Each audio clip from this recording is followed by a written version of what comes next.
Senhor Presidente da Mesa do Congresso Nacional, Tiago Loureiro,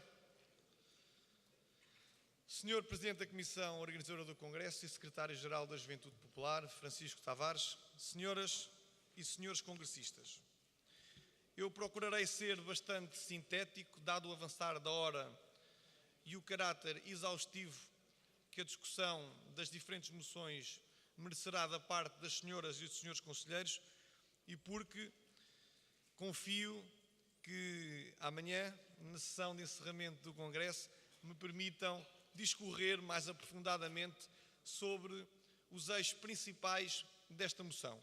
Ainda assim, não gostaria de deixar passar esta oportunidade sem reforçar a tónica da moção que submeto a este Congresso, Liderar Gerações, que tem o meu cunho pessoal, mas que viu envolvidas outras personalidades que enriqueceram com os seus valiosos contributos e que moldaram e conformaram o edifício ideológico, político e pessoal que edificou este documento que, nas palavras do Luís Pedro Mateus, não é apenas uma moção de estratégia global. Minhas senhoras e meus senhores, eu acredito que este documento que está hoje na vossa posse, um dia será um programa de governo para Portugal.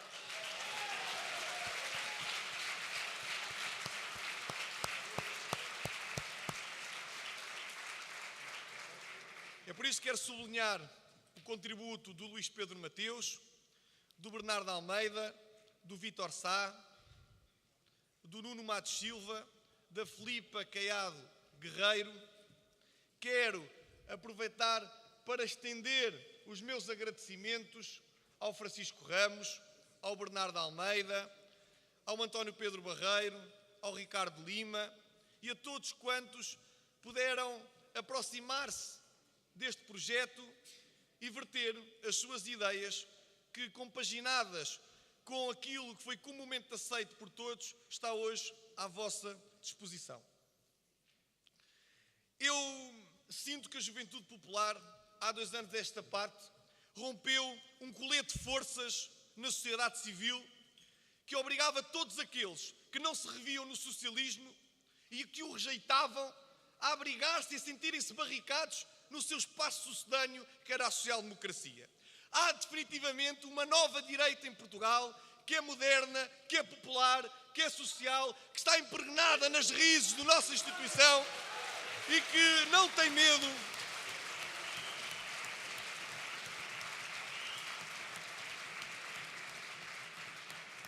de acrescentar uma nova oferta no mercado concorrencial que a política significa, num espaço que estava ao abandono há décadas.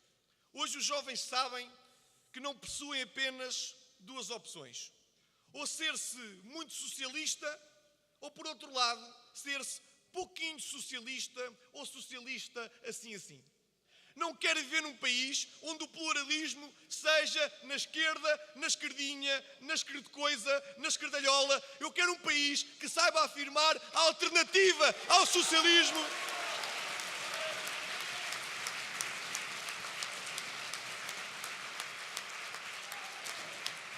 Que seja a sua negação em todas as suas dimensões: social, cultural, política e económica. Nós somos, na Juventude Popular, a terceira opção, que é de direita. Uma juventude que não tem pruridos de afirmar de forma desabrida que é de direita. E esta terceira opção significa, materializada em sentido metafórico, que nós queremos ser o braço direito dos jovens em Portugal. E se quiserem uma definição simples para aquilo que significa ser de direita é a alternativa a que temos que dar força para que se juntem todos aqueles que são contra o poder socialista que está impregnado no aparelho do Estado, no setor empresarial do Estado e numa mentalidade que infelizmente temos que começar a curar, de resto a começar nos mais jovens. E é necessário, e eu disse já no Congresso do CDS, que nós sejamos, sim, de direita, mas que não escamotemos a necessidade de referir o centrismo originário. Não como uma ideologia, mas como um método que vai à procura da moderação, do equilíbrio e da razoabilidade. E eu disse no Congresso do CDS e quero afirmar aqui hoje. Nós somos da direita que ocupa o centro e lhe imprime rumo e concede identidade, e não do centro que ocupa a direita, descaracterizando-a, neutralizando-a, domesticando-a segundo a vontade das esquerdas.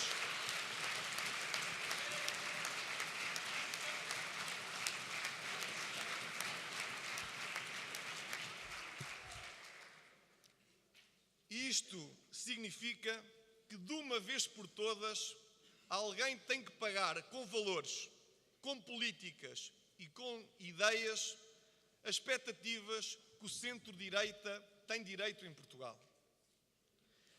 Tem que haver um partido ou uma juventude partidária que apresente, mas professe, os valores que esse eleitorado tradicional não está a oferir nem a perceber nos dias de hoje e que conduz a uma abstenção cada vez mais acentuada, com uma notória percepção de que ela incide particularmente nas novas gerações. Embora para isso, e aqui referir mais um dos problemas das idiosincrasias do socialismo, nós não temos dados oficiais para medir a abstenção jovem em Portugal.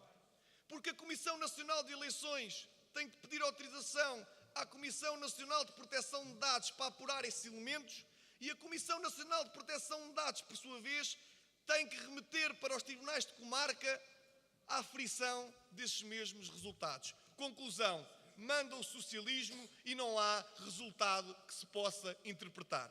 Ainda assim, eu tenho a certeza de uma coisa. Neste caminho temos que partir inexoravelmente de uma matriz social cristã, que coloque a liberdade do jovem no centro e no eixo das reformas, e o homem como ponto de partida gravitacional para o nosso projeto político e não o Estado subalternizando e evocando a sua capacidade de decisão, através de uma malha burocrática administrativa que quer impor uma agenda ideológica promovida pelos agentes da esquerda que fazem do Estado o seu clientelismo grande e cada vez mais pesado, corrupto e incapaz de responder com eficácia às necessidades dos portugueses.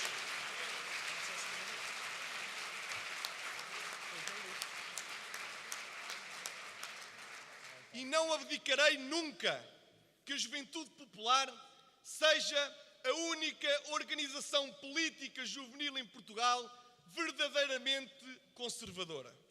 Um conservadorismo do futuro, que represente a universalidade espiritual que encerra a ideia de nação, de Portugalidade, de patriotismo, que promova as tradições culturais, as práticas reiteradas com convicção da obrigatoriedade e não renuncie à sua ideia de família, ao superior interesse da dignidade da pessoa e ao valor da vida e da solidariedade.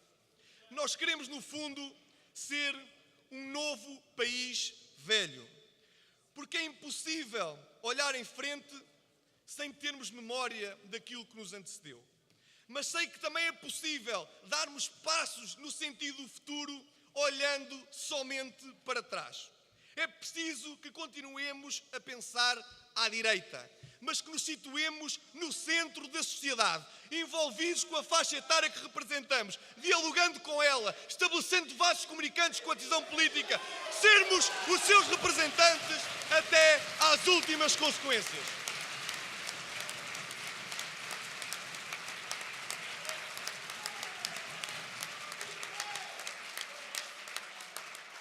E é assim que, sabendo e conhecendo, porque nos debatemos com eles, os problemas da faixa etária que representamos, podemos reivindicar um mandato para representar e solucionar os seus problemas. E queremos dizer aos jovens que estamos aqui para mobilizar a sua geração. numa força alternativa que seja maioritária e que convirja conservadores, democratas cristãos e liberais, mas que esteja alargada a todos os jovens de boa vontade que não se revêem no Estado da República Socialista que governa Portugal.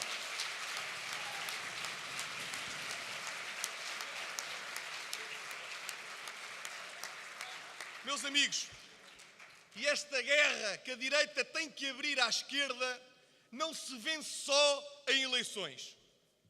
Atenção, a esquerda vence esta luta quando nos convence que está certo a cada 10 euros de gasolina entregarmos 6 euros ao Estado.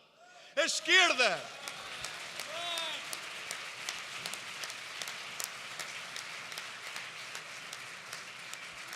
A esquerda vence esta guerra quando faz com que os jovens aceitem a maior carga fiscal em 22 anos de história nos impostos indiretos, aqueles que revelam a maior insensibilidade social, à custa também das contribuições sociais do emprego precário dos mais jovens. A esquerda vence esta guerra através do relativismo moral quando nos quer fazer crer que não está certo abandonar um animal, e é verdade, não está, mas que por outro lado já pode ser moralmente aceite abandonarmos um idoso no hospital, votando ao isolamento e à irrelevância.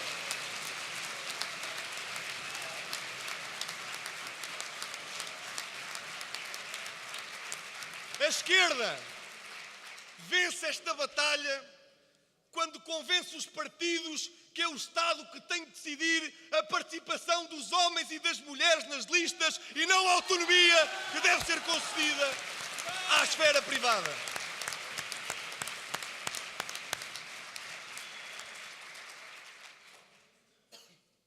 A esquerda vence esta batalha na sociedade quando desinveste na saúde, depaupera o Serviço Nacional e quer, em vez de estender uma malha de cuidados paliativos, apresentar a morte e a cultura de descarte como uma solução para aqueles que sofrem. A esquerda vence esta batalha quando, em vez de combater a corrupção, desenha uma lei de financiamento dos partidos que, em vez de a erradicar, estimula o aparecimento de franjas nos partidos que não queiram declarar os seus patrimónios, que ele não seja escrutinável nem transparente à luz dos eleitores. E a esquerda vence esta batalha quando, e bem, na minha opinião, nos diz que devemos acabar com a eutanásia perpetrada sobre animais nos canis, mas ao mesmo tempo nos vem dizer a nós que os seres humanos estão ao abrigo desta nova lei.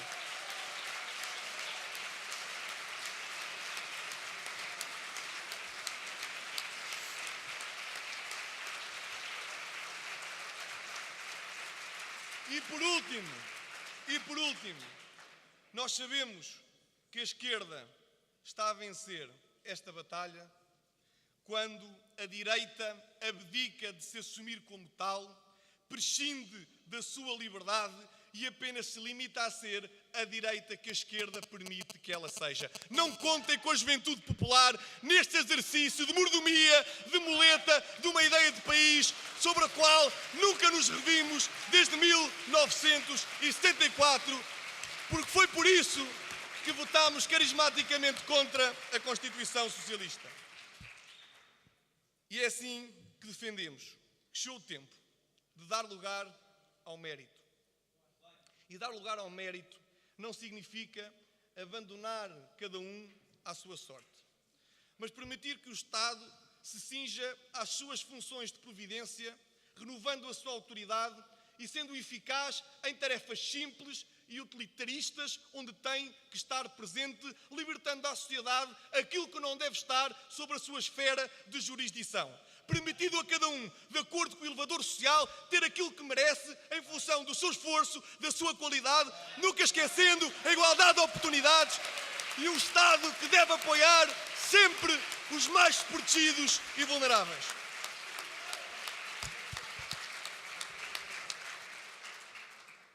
Dar lugar ao mérito é rejeitar a proletarização da classe média e dos novos operários de colarinho branco que representam os mais jovens. Dizer que a morada de família é o lar e não é o escritório.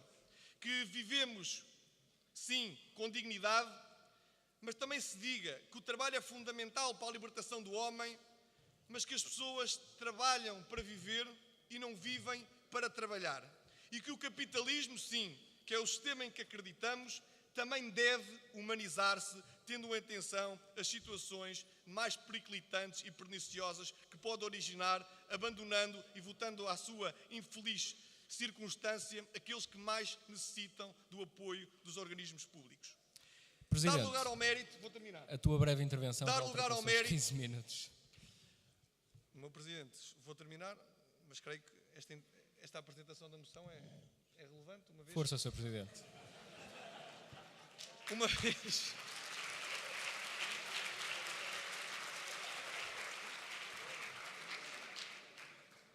Então, se o Sr. Presidente me permitir, eu deixarei de densificar os vários parâmetros que eu considero ser, efetivamente, a tradução de dar lugar ao mérito e passarei meramente a enunciá-los.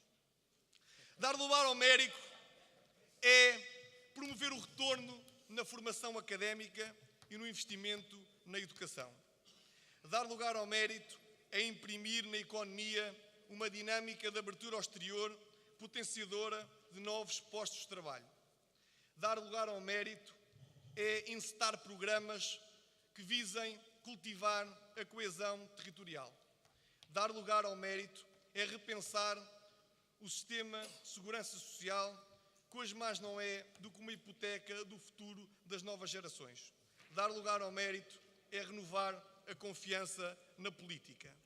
Dar lugar ao mérito é apostar nos quadros mais jovens que o país é capaz e provou, porque somos a geração mais qualificada de sempre, de dar à luz, inseri-lo nas dinâmicas da representatividade do poder. Para terminar, dizer a este Congresso que estou disponível para continuar a bater-me e a dar guarida a este nosso caderno reivindicativo, o livro branco que temos para Portugal. E o politicamente correto é uma chaga que nunca me irá assistir, porque de uma vez por todas, na minha opinião, dar lugar ao mérito é erradicar definitivamente o politicamente correto do debate público e as pessoas passarem a ser avaliadas pela luminosidade das suas ideias e não pela sua carga ideológica. Santo Agostinho disse um dia o seguinte, falando da sua relação com Deus. No seu diálogo ele dizia: dai-me, Senhor, o que ordenas para que eu possa fazer tudo aquilo que estiver ao meu alcance no cumprimento do seu desejo. E eu aqui quero virar o tabuleiro e referir-me a todos os militantes da Juventude Popular. Dê-nos a confiança, a motivação, o engenho e a arte para, mobilizados, possamos ser cada vez mais e falar cada vez mais alto, mobilizando aqueles que não estão sintonizados com o programa político da Juventude Popular, mas que são suscetíveis de ser seduzidos por ele. E falemos sempre a verdade. Nem que voltemos a ser menos. Mas a verdade é que eu não tenho dúvida rigorosamente nenhuma. Se continuarmos a bater-nos de forma desempoeirada por aquilo que acreditamos, nunca vamos correr o risco de mingar, mas sim sempre ampliar a nossa base de apoio. Porque há vitórias que estão acima do jogo político, dependem da ética, dependem da moral, dependem da consciência, dependem da economia, dependem da verdade, dependem da liberdade, dependem do bem social e da coisa comum. E assim, a Juventude Popular continuar a ser liderada por uma atitude ética e moral, encorajadora da justiça e da resolução dos dilemas da sociedade, pode olhar em frente e querer ser sempre a primeira escolha dos jovens em Portugal. Por isso vamos juntos, com toda a confiança, liderar gerações, assumi-lo com liberdade, porque Portugal depende de todos e de cada um. Viva a JP, viva o CDS, viva Portugal.